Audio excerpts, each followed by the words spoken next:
Hey guys, welcome back to the channel for another night. Tonight's a little bit of a different video. You can see behind me, this is not my truck. It is my beautiful wife's Wrangler JK. She's on a work trip right now, and so I was just going to rotate the tires, but I found myself in a bit of a situation, so it's a good opportunity for a video. So I'm gonna flip the camera around, talk about the Jeep for a second, and then figure out what we're doing and what we gotta do to fix it. Okay, to start off with, it's a 2013 Wrangler JK. Obviously it's a two-door. Put a 2.5-inch lift on it a couple years ago with some 35s with 18x9s. The caps are off because I was just doing a tire rotation. Like I said, here's all the caps sitting up here. So basically everything was going fine. I got all the tires off. And so that's when I started having a problem. So I'll flip this tire over quick.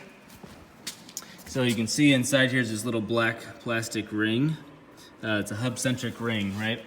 Some wheels have them, so basically these wheels can be used for two separate different kinds of bolt patterns, and so one having a larger hub than the other. So the way they make that work is they put a hub-centric ring in there as well, so that the wheel sits well concentrically on the hub the way it's supposed to.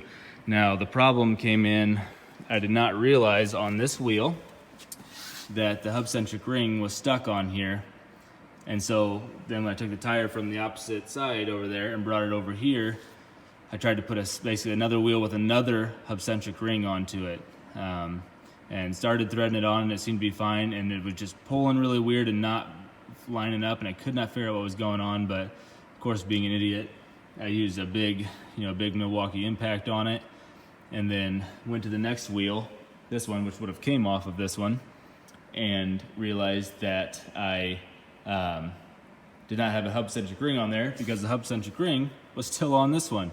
So then when I tried to pull them back off, 4 out of the 5 were stripped, cross-threaded, not stripped, but cross-threaded.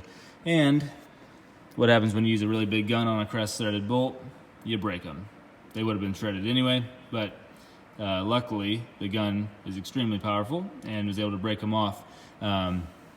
So basically I'm stuck with, let's see if I can get this guy to go back in here real quick. Right, so I'm stuck with basically a bunch of little studs sticking out here. So this video is how to replace your lug studs on a Wrangler JK. So they're actually pretty easy to replace. So first thing you have to do, you have to remember, you've got your caliper, which I now have sitting off here. You've got your rotor that's sitting on here first, sitting on all 5 studs, so you have to pull that off. But before you can pull that off, you have to pull the caliper off, which bolts on right down here. You can see there's 2 studs. There's 18mm studs that thread in there. Actually, they're not studs, they're bolts. So take those off and then set this guy off to the side. Make sure that you're not just letting it dangle on the brake line there. Just added stress to it. You don't need to do that. So set it up in here safely, and then you can pull off your rotor, and it exposes all 5 of the studs here on this hub flange. At that point, these are actually really easy to take off. You just get a hammer and you just tap lightly with a little bit of force, and they'll pop right out and they'll fall back into the brake chamber here. And at that point, you can just pull them out, and you're stuck with holes, right? So you look at these guys, and you can see that they're splined there. Basically, they're just meant to press on. Yeah. So tomorrow morning, I get to go to our local dealership, which luckily is family owned, and I need to pick up 4 new studs and some new lug nuts. And then we'll be able to replace those. So that's all I've got for tonight, and we'll carry on tomorrow morning. Actually, it'll be tomorrow night after work, and we'll get these ones back on. It's a pretty easy process, but we'll show it and show exactly what you have to do.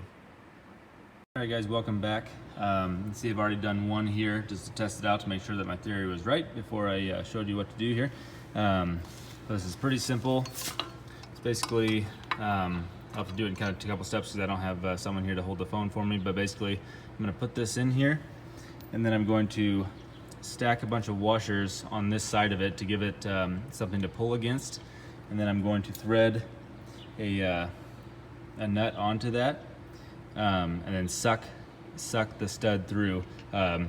The good thing about using washers and such is that you know that it's going to be flat. You can see this one went in perfectly straight the way it's supposed to. That was a little bit of a ring there, just of dirt there where the washers went on.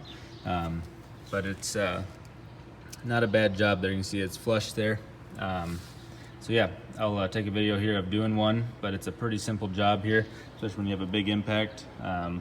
Recommend using a big electric impact like that, or at least a pneumatic one. They'll give you the force that you need to be able to suck the splines through to grip pretty tightly on this hole here. So we'll go ahead and put one here together, and then I'll video sucking it in, and I'll show you how easy it is.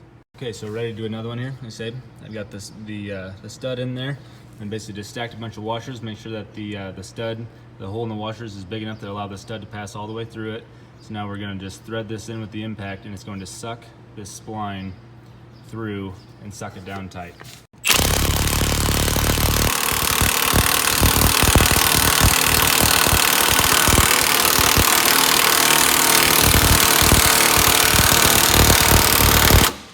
All right, so normally after one, you're most likely done, but since I did 4 of them, I had to put in the rest of them there while I was going. So just to recap on that, it's a pretty easy process. The biggest thing is to make sure that this is properly seated against the flange here.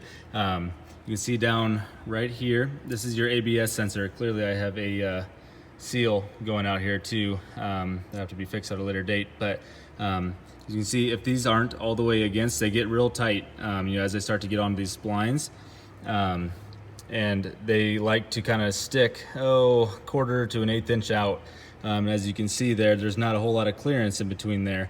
And if you don't get them all the way in, you could have a stud that hits your ABS sensor, and you'll end up having to come back in here and replace that ABS sensor. I'm not sure how expensive they are, but I'm sure it's not great. Either way, just make sure they're sucked in all the way, and you'll be in good shape. So the last couple things to do yet is to put on the rotor, and then put back on the brake caliper. So this is not rocket science here, obviously, but this just slides back over. It can be a little bit tight sometimes, get a little bit of corrosion in there, but just slides back on just like that. And then this guy will just slide back on, and we'll remember we have to take out these 2 18mm bolts. 18mm socket tightens those and loosens those. You stick this guy back on, tighten him up, and you'll be ready to put the wheel back on.